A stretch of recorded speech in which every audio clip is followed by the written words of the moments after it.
To friends and the bear. इससे हम beer नहीं पढ़ेंगे, ध्यान देना इसकी प्रोनाउंसिएशन के ऊपर। बेयर, बेयर मीन्स भालू। तो दो दोस्त होते हैं और एक भालू, ये जिनकी दो इनकी कहानी है।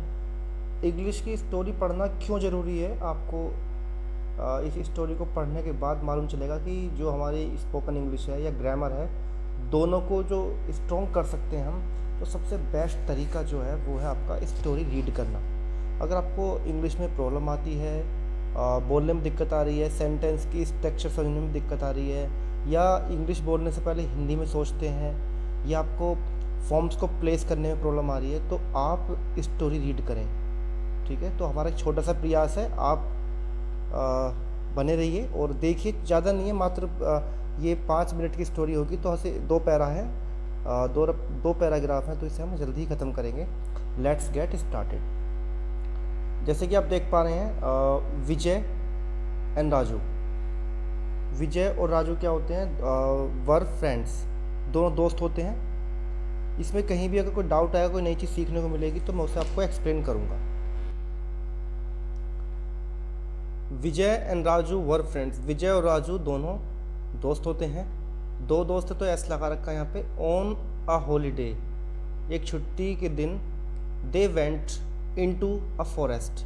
देखिए, जंगल में गए, तो जंगल का जो क्षेत्र है उसके लिए हमने यहाँ पे प्रीपोजिशन इनटू का यूज़ करा, और आपने यहाँ पे वर्ब यूज़ की गई है वेंट, गो की सेकंड फॉर्म, क्योंकि जो भी स्टोरी होती हैं अधिकांशतः वो पास्ट में बनती हैं, तो इससे आपका जो पास्ट पे कैसे कमांड करनी है वो बहुत जल्दी आपको सीखने को मिलेगा। तो ऑन हॉलीडे, दे आ रहा है हमारा ये वर्ड यहाँ पे विजय और राजू के लिए, दो के लिए हमारा ये यूज़ किया गया वर्ड। ठीक है, तो दोनों जंगल में गए या गए थे, ऐसे बोल सकते हैं हिंदी में आप चाहें तो। दे वर इंजॉइंग, दोनों मज़े कर रहे थे, आनंद कर रहे थे, और enjoy the beauty of nature, यानी कि जो जंगल का जो नेचर है, प्रकृति है, उसका वो एंजॉय कर रहे थे, उसकी खूबसूरती को निहार रहे थे। इस तरीके से भी आप पढ़ सकते हैं इसे, ब्यूटी ऑफ नेचर। सडनली, तभी, सडनली दे सो, सी की सेकंड फॉर्म है यहाँ पे, सी, सो, सीन, यानी कि आपको फॉर्म्स की भी रिपीटेशन करना है। इसे फॉर्म्स का जब रिपीटेशन करते हैं तो आपकी चीज़ें माइंड में रहती हैं, आपको याद नहीं करना पड़ेगा कि सी की सेकंड फॉर्म क्या होती है, थर्ड फॉर्म क्या होती है।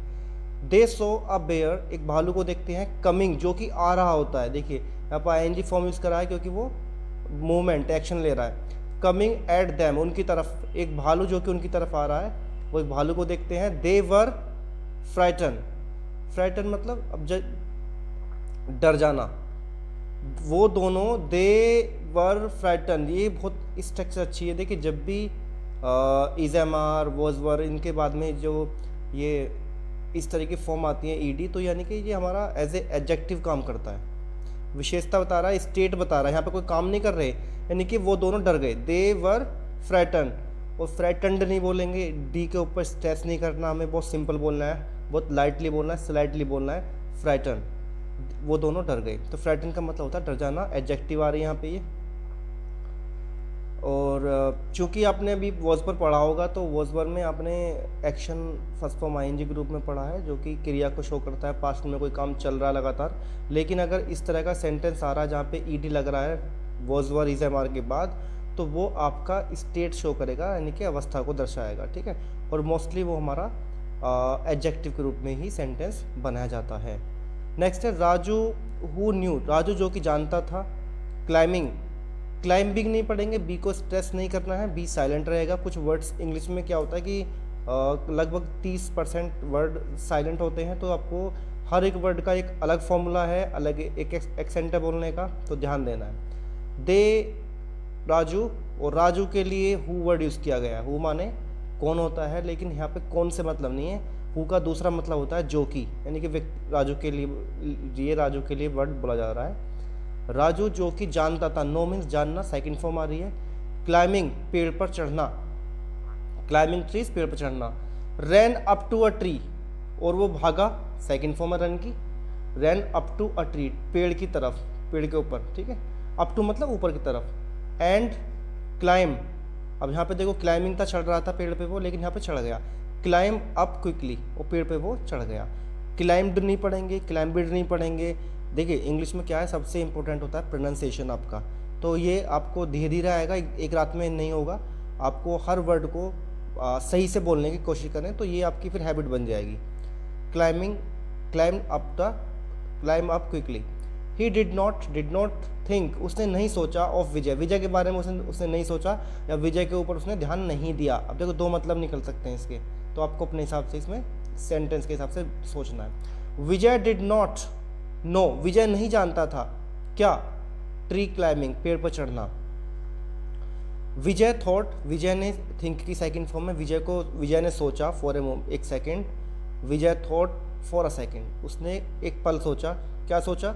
He had heard animals don't prefer dead bodies, उसने सोचा।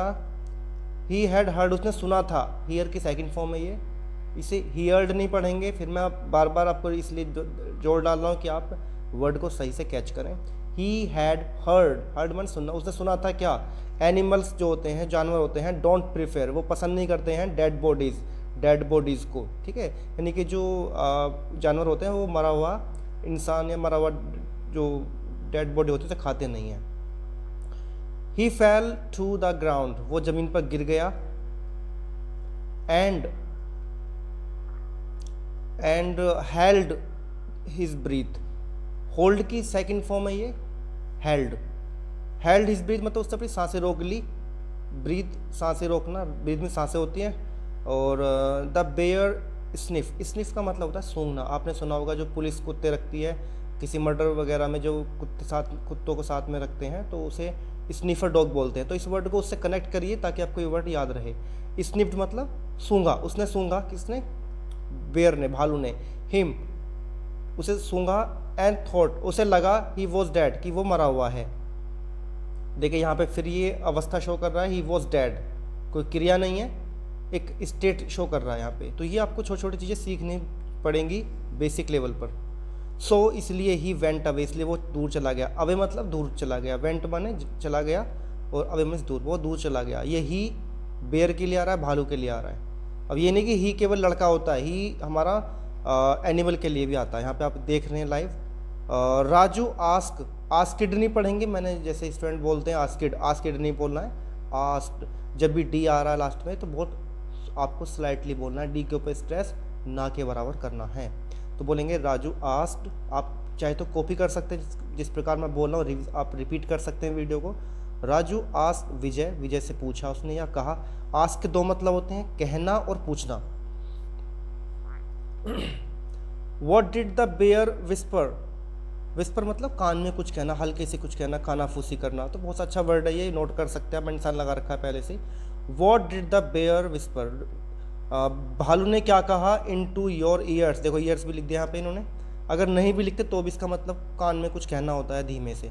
तुम्हारे राजू आस्क विजय, राजू ने विजय से कहा कि भालू ने तुम्हारे कान में क्या कहा, क्योंकि जब वो सूंघ रहा था तो उसे लगा कि वो कुछ कह रहा है। जबकि विजय ने रिप्लाई किया। रिप्लाइड नहीं पढ़ेंगे, रिप्लाइड हल्के से सॉफ्टली बोलना है, ये प्रैक्टिस आपको अभी से करनी है।